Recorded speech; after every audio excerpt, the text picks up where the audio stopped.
दोस्तों यूं तो भारत में कई राज्यों में शराब बैन है, लेकिन वहीं दूसरी ओर शराब का खपत हमारे देश में कम भी नहीं है। हमारे रेवेन्यू का एक बड़ा हिस्सा इसी शराब के लगने वाले टैक्स से आता है। शराब के यूं तो वाइन से लेकर वोडका तक कई किस्में हैं, लेकिन सबसे पॉपुलर ड्रिंक विस्की है, जिसे द जेंटलमैन ड्रिंक भी कहा जाता है। क्या आपने कभी सोचा है कि आखिर किस तरह से इस विस्की को किस तरह से फैक्ट्री में बनाया जाता होगा और अल्कोहल बनाने के लिए इसमें क्या क्या डाला जाता है और क्यों एक बोतल विस्की बनाने में सालों लग जाते हैं? आपके सभी सवालों का जवाब मिलेगा आज की इस वीडियो में, तो बने रहिएगा वीडियो के अंत तक। वीडियो शुरू होने से पहले चैनल को सब्सक्राइब करें और बेल आइकन को दबाना मत भूलिएगा। Royal Stag Indian whisky. दोस्तों, इंडियन ब्रांड रॉयल स्टैग को 1995 में लॉन्च किया गया था। वैसे इंडिया में पश्चिम बंगाल में इसकी मैन्युफैक्चरिंग की जाती है। बेसिकली इसे बनाने के लिए मॉल्ट, वीट, कॉर्न, बार्ली और बहुत से इंग्रेडिएंट्स को डाला जाता है फ्लेवर के हिसाब से। आपको जिस भी कलर का फ्लेवर चाहिए उसी हिसाब से इंग्रेडिएंट्स को यानी ग्रेन्स को डाला जाता है। इन प्रोसेस में सबसे पहले इंग्रेडिएंट्स को हार्वेस्ट करके फैक्ट्री में लाया जाता है और इंडियन विस्की बनाने का पहला स्टेप शुरू हो जाता है। फिर इन मॉल्ट, वीट, कॉर्न और धान को एक लिमिटेड पानी में रख दिया जाता है, जो 12 घंटे के अंदर इस अनाज को सोख लेती है, जिसके बाद इन्हें 6 दिन तक सुखाया जाता है। सूखने के बाद इनको आग के धुएं में रखा जाता है, वो भी भट्टी के अंदर, जिससे ये अनाज कड़क हो जाती है और अगले प्रोसेस के लिए इसको पीस लिया जाता है। पीसने के बाद इस अनाज को फर्मेंटेशन प्रोसेस के लिए भेज दिया जाता है, जहां इन्हें एक बड़े कंटेनर में गुड़ तथा शुगर के पानी में कुछ समय तक रखा जाता है। 12 घंटे बाद स्पिरिट बनने की प्रक्रिया शुरू हो जाती है, जिसके बाद इन्हें स्टील के कंटेनर में डाल दिया जाता है, जहां इनकी स्पिरिट पूरी तरह से दूसरी ओर से निकाल ली जाती है। विस्की ब्रांड में इतना फर्क होता है कि अगर किसी विस्की ब्रांड के पीछे स्कॉच लगा होता है तो उस विस्की को 3 साल मिनिमम वेयर हाउस में रखा जाता है, और अगर उसके पीछे स्कॉच नहीं लगा तो उस विस्की को डायरेक्टली बोतल में भरकर पैक कर दिया जाता है। लेकिन रॉयल स्टैग एक स्कॉच विस्की है, जिसको 3 साल तक वेयर हाउस में रखा जाता है। जी हाँ दोस्तों, और 3 साल बाद इस विस्की की पैकिंग की जाती है बोतलों के अंदर, जो कुछ इस प्रकार की होती है।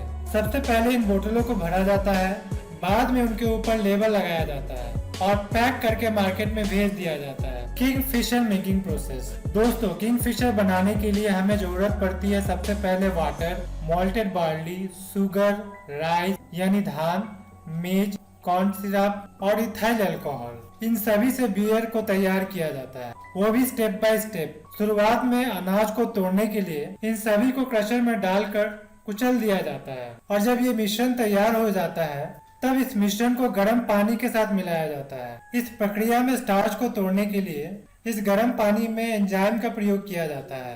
जब ये उबल जाता है, इसके बाद इसे ठंडा किया जाता है, जिससे किडविन होने लगता है। जब किडविन प्रक्रिया शुरू हो जाता है तो इस कंटेनर में ईस्ट का प्रयोग अल्कोहल का उत्पादन करने के लिए किया जाता है और CO2 बियर को चमक देने के लिए प्रयोग में ली जाती है। दोस्तों, यहाँ पे आपकी बियर तैयार हो जाती है, लेकिन इस बियर को कंटेनर में डालकर कम से कम 3 से 4 हफ्ते तक गोदाम में रखा जाता है नॉर्मली। अगर इस प्रोसेस को 3 से 40 तक ले जाते हैं यानी वेयर हाउस वाली, तो वो विस्की ब्रांड बन जाती है। बस यही फर्क होता है एक विस्की में और एक बियर में। बियर को कम समय तक वेयर हाउस में रखा जाता है, और बहुत सी ऐसी भी बियर होती है जिनको तुरंत ही पैकेजिंग करके मार्केट में बेचने के लिए भेज दिया जाता है, और बाद में आप इन बियर का मजा लेते हैं। Jack Daniel whisky making.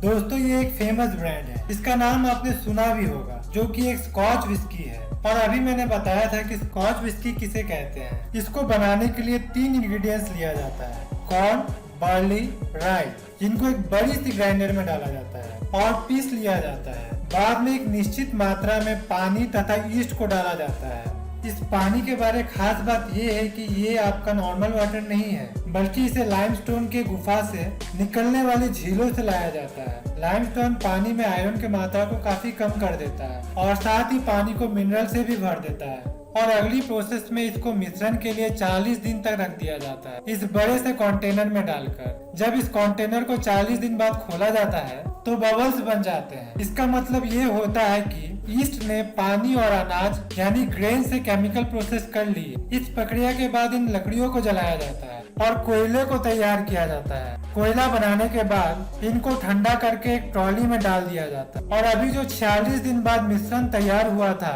उसमें इथाइल अल्कोहल तथा निश्चित मात्रा में पानी को मिलाकर उसकी भाप बनाई जाती है और इन कॉयल के ऊपर बूंद बूंद कर डाली जाती है। ऐसा इसलिए किया जाता है ताकि विस्की को एक अच्छी फ्लेवर मिल पाए।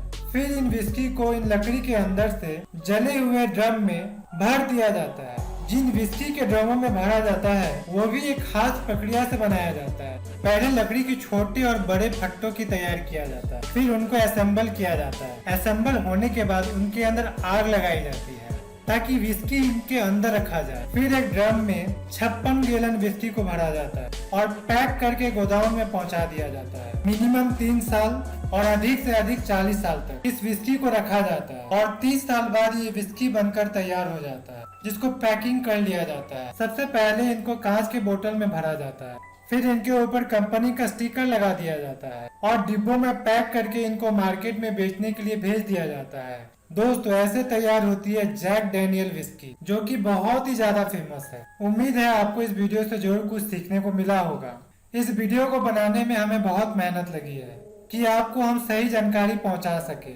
दोस्तों, आप हमारे चैनल में पहली बार विजिट कर रहे हैं तो चैनल को सब्सक्राइब करके नोटिफिकेशन में ऑल को सिलेक्ट कर लो, जिससे हम कोई भी न्यू वीडियो डाले आप तक नोटिफिकेशन पहुंच जाए सबसे पहले।